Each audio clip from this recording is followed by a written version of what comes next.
What if you could see every moment in slow motion, the smallest movement, the tiniest detail, and that gift slowly becomes a curse? That's the world of slow video 2014. Stay with me, this one quietly breaks your heart. Hey, welcome to Movie Recaps Hub Podcast. I'm your host.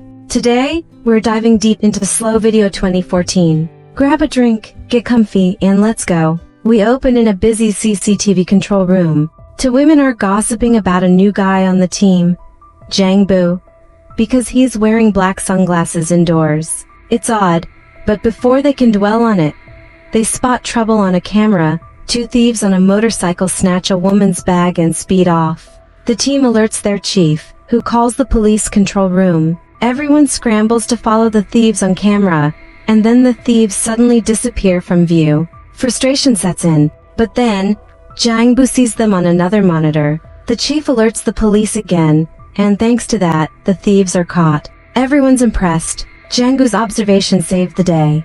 But why did he see what others missed? Because Jang Buu sees life in slow motion. We cut to a flashback, 5th grade, a race between Jang Buu and his friend Sumi. It's here Jang Buu first experiences the world slowing down. His parents take him to a doctor, Dr. Seok, who examines him and delivers a strange diagnosis, a rare condition called dynamic visual acuity. Jang Buu perceives moving things in extreme slow motion, catching every tiny detail. To demonstrate, Dr. Seok throws a ball at high speed and Jang Buu catches it easily. But there's a warning: overexertion will make him dizzy, and repeated episodes could lead to blindness. The doctor advises him to always wear black sunglasses. After learning this, Jang Buu's father goes abroad to earn money for treatment. Jang Buu continues living with his mother and sister. Jang Buu's condition is a blessing and a burden. He can enjoy the beauty of motion in a way others can't.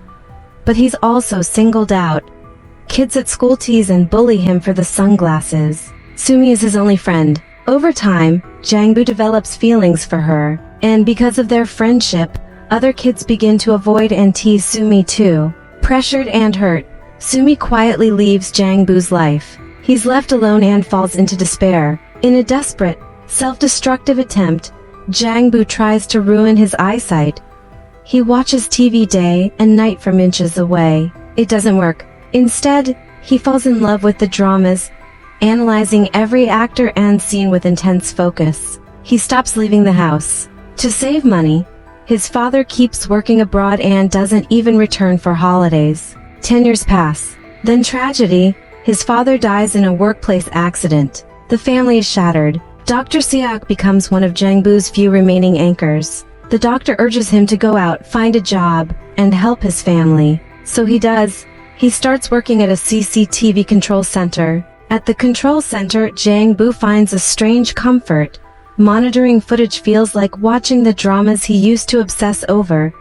But now the scenes are real. He's introverted, barely speaks. The man next to him, Bong-soo, tries to talk but usually gets a quiet nod. One interesting habit: Jang Buu counts people's steps to memorize routes. Bong-soo notices but never asks. Then a simple question, "Do you have a girlfriend?"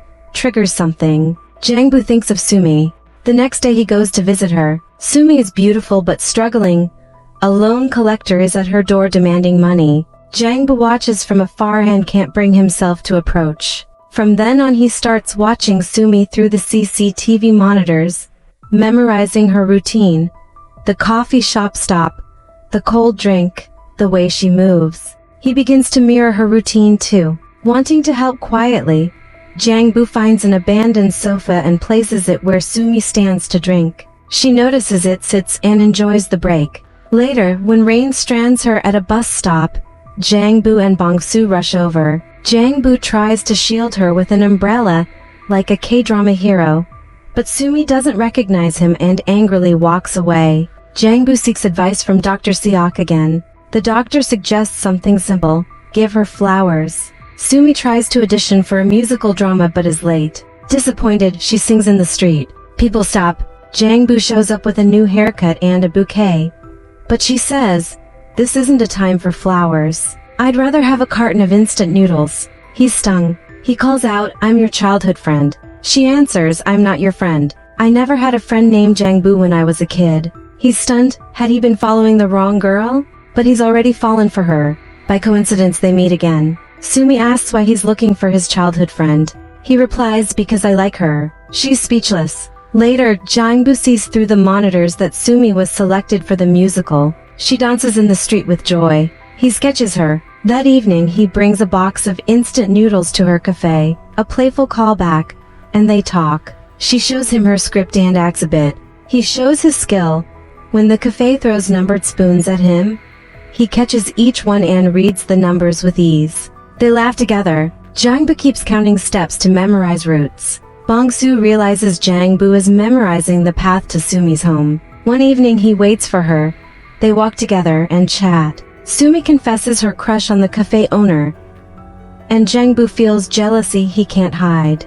He decides he wants to take her for a drive, but he has no car. He asks around the office, but no one can lend him one. When Sumi is threatened again by a loan collector, Jang Buu and Bong-soo intervene and rescue her. Back at the control center, Sumi stands in front of a camera and shouts thank you. Knowing someone is watching, Jang Buu watches, his heart full. One night in the park, Jang Buu collects falling leaves and asks Sumi, if you had a car, where would you go? She says to the ocean. He doesn't have a car, but he befriends a local bus driver and they plan something special. A trip to the ocean. They set off. It's fun. The driver, Bong-soo, and Jang Buu picks Sumi up to take her to another city. But at the city border, a police officer tells the bus to turn back. Buses can't enter. Sumi argues. Jang Buu watches her in slow motion, mesmerized. Back home, the CCTV chief warns everyone, kidnapping cases targeting women are on the rise.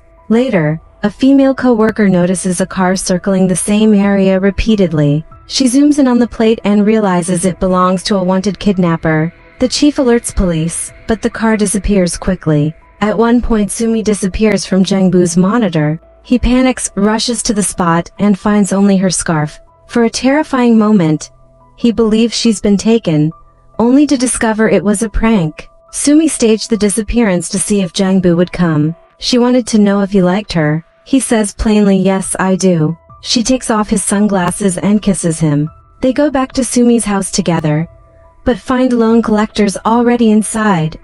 Having trashed the place and tried to intimidate her, Jang Buu tries to protect her, but the stress causes his vision to blur and he collapses. Later, when the collectors leave, they start cleaning up together. Jang Buu finds old drawings he made for Sumi back in school, and realizes the truth. Sumi was indeed his childhood friend. She admits, back then, I left you during your darkest days. That's why I hid my identity from you. He says nothing, he's stunned. The next day, Jang Buu sees Dr. Seok. The doctor tells him his condition has worsened and that he could lose his vision at any moment. That knowledge steals him. He counts steps everywhere he goes so that if he goes blind, he can still find his way. Sumi sells her house to repay debts and has nowhere to stay. Jang Buu watches her carrying a box on the monitor, worried. Meanwhile, a co-worker at the center recognizes a suspicious car circling the area.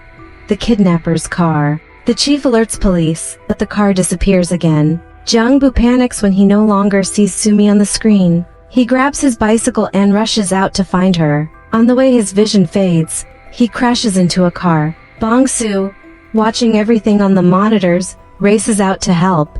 The kidnapper is forcing Sumi toward his car with a knife when, somehow, Jang Buu arrives shouting Sumi. Startled, the kidnapper flees. The police arrive and arrest him. Sumi is taken for questioning. Jang Buu collapses, nearly blind from the stress and the damage. Bong-soo holds him. The curtain falls on a painful truth.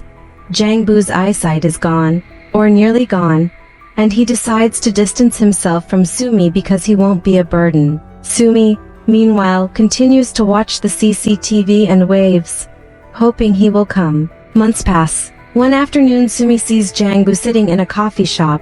Excited, she waves. He quietly pulls out a white cane and walks away blind. The sight hits her like a punch. She follows him and discovers an art gallery filled with paintings of herself. Paintings Jang Buu created from memory. We hear his voice in narration.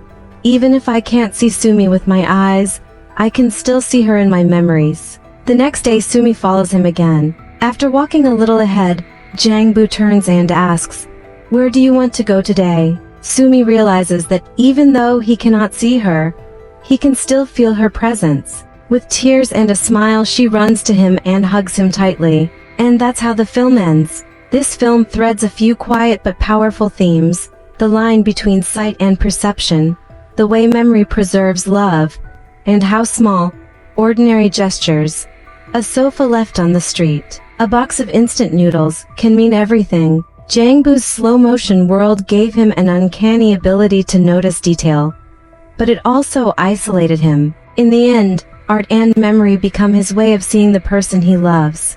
Thanks for listening. That was Slow Video 2014 on Movie Recaps Hub Podcast. If you liked this recap, hit the like button, drop a comment with your favorite scene, and subscribe for more single-host recaps like this.